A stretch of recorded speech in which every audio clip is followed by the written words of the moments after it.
Now to the Eastern Cape, water woes continuing in Nelson Mandela Bay as dam levels sit below 15%. Of concern is the high water consumption by residents. This has exacerbated the problem, bringing the possibility of day zero even closer. Our reporter Ronald Masinda has been following the story and he joins us now. Ronald, thank you so much for that. I might be mistaken, but it did seem that the official communication on the water crisis in Nelson Mandela Bay kind of went quiet over the festive season, and one would then think that the problem perhaps just went away, but it didn't, did it? A very dire situation that we're seeing in that region with the water crisis. What are we hearing from residents? How are they coping? Well, sadly, the situation remains dire, Marcel, and the Nelson Mandela Bay Municipality releasing some of the dam levels that are currently sitting. And just to give the viewers an idea or the breakdown of these dam levels, the Kucha Dam, for example, is sitting on 15.92%, with the Churchill Dam at 31.31%. The Lowry Dam is on 46.99%, with the Groenendaal Dam on 15.91%. But the biggest concern is with the most important dam in the region, the Mpofu Dam, which is currently sitting on 7.19%. Now, this is the lowest in terms of its dam levels since the dam was constructed back in 1983. Residents are obviously concerned about the current situation. Some have to wait in long queues for trucks carrying water to arrive in their communities. We visited an area called Dubai in Kariega earlier, and this is what some of the residents had to say. It's almost 2 years ago, by 8. And sometimes the truckers were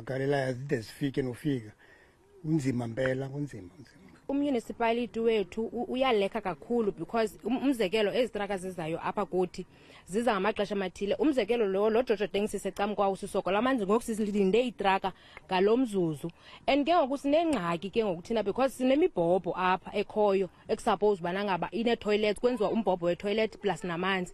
Apha ndinengxaki enkulu kakhulu because apha kuhlala abantu abakhulu aba disable. Xa wengekhoyo amanzi apha umzekelo lo Jojo Dengisi linde kuwo ngoku itraka akho manzi.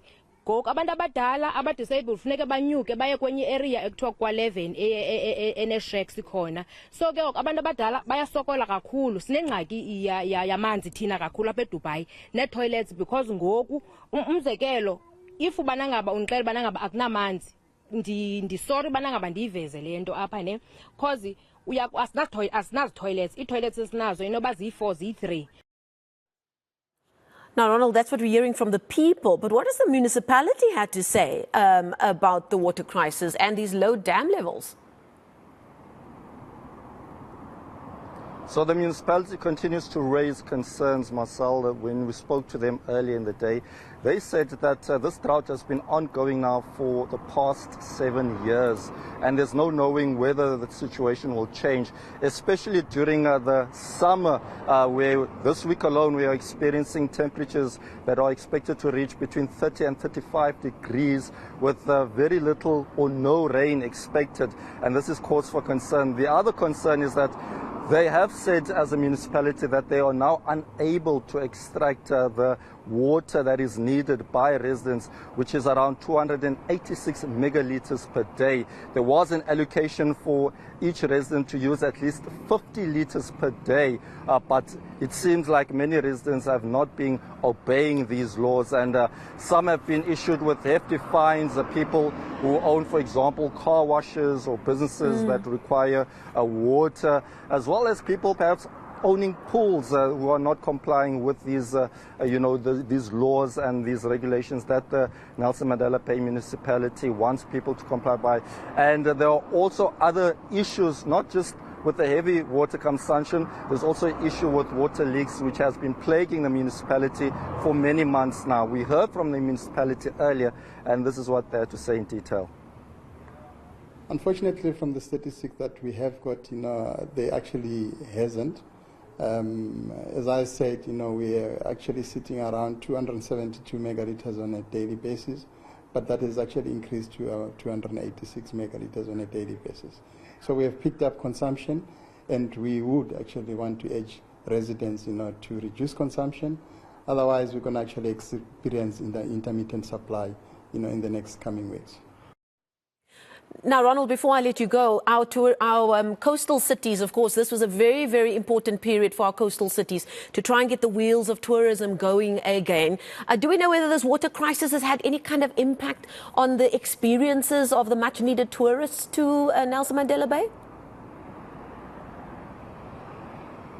So what we do know, Marcel, is that the municipality has said that it has put in contingency plans during this period. We know that many residents have had to resort to getting water from these water tanks. We do know that there are JoJo tanks throughout areas of Nelson Mandela Bay. There are also boreholes, and not only boreholes that have been put in place by the municipality. Organizations such as the Gift of the Givers have also lended a helping hand.